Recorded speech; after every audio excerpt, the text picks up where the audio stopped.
निरवध्यमजं निर्विकल्पं निराकारमेकं निरानन्दमानन्दमद्वैतपूर्णम् परं निर्गुणं निर्विशेषं निरेहं परब्रह्मरूपं गणेशं भजेम परब्रह्मरूपं गणेशं भजेम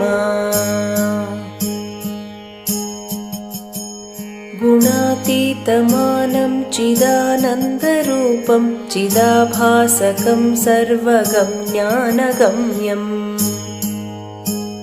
मुनिध्येयमाकाशरूपं परेशं परब्रह्मरूपं गणेशं भजेम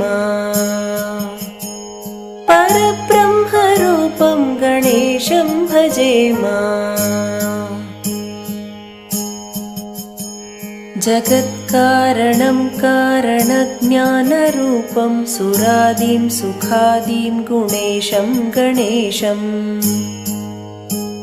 जगद्व्यापिनं विश्ववन्द्यं सुरेशं परब्रह्मरूपं गणेशं भजेम परब्रह्मरूपं गणेशं भजेम रजोयोगतो ब्रह्मरूपं श्रुतिज्ञं सदा कार्यसक्तं हृदा चिन्त्यरूपम् जगत्कारणं सर्वविद्यानिदानं परब्रह्मरूपं गणेशं नताः स्मः परब्रह्मरूपं गणेशं नताः स्मः सदा सत्ययोग्यं मुदा क्रीडमानं सुरारीन् हरन्तं जगत्पालयन्तम् अनेकावतारं निजज्ञानहारं सदा विश्वरूपं गणेशं नमामः सदा विश्वरूपं गणेशं नमामः तमोयोगिनं रुद्ररूपं त्रिनेत्रं जगद्धारकं तारकं ज्ञानहेतुम्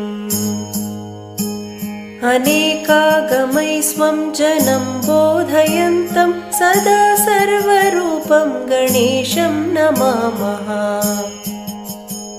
सदा सर्वरूपं गणेशं नमामः तमस्तोमहारं जनाज्ञानहारं त्रयीवेदसारं परब्रह्मसारम् मुनिज्ञानकारं विदूरे विकारं सदा ब्रह्मरूपं गणेशं नमामः सदा ब्रह्मरूपं गणेशं नमामः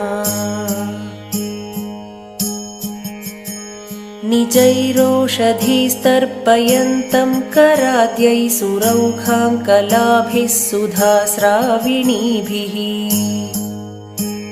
दिनेशांशुसन्तापहारं द्विजेशं शशाङ्कस्वरूपं गणेशं नमामः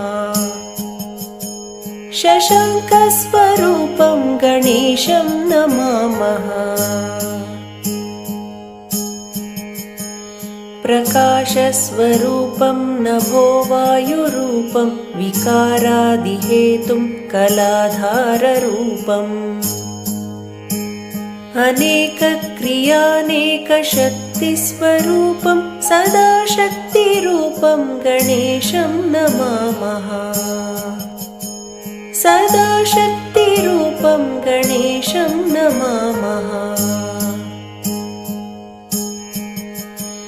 प्रधानस्वरूपं महत्तत्त्वरूपं धराचारिरूपं दिगीशादिरूपम् असत्सत्स्वरूपं जगद्धेतुरूपं सदा विश्वरूपं गणेशं नताः स्मः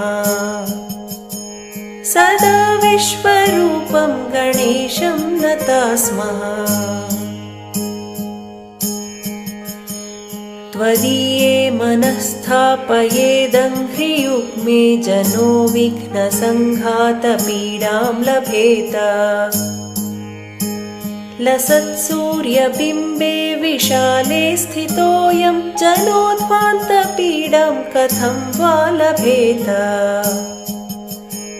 जनोध्वान्तपीडां कथं वा लभेत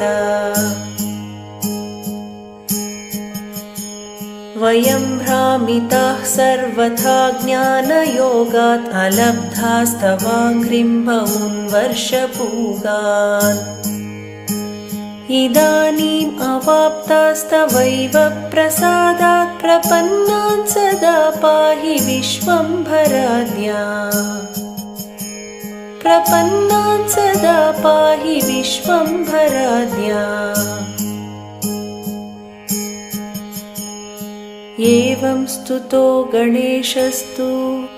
सन्तुष्टो भून्महामुने कृपया परयोपेतो अभिधातुमुपचक्रमे।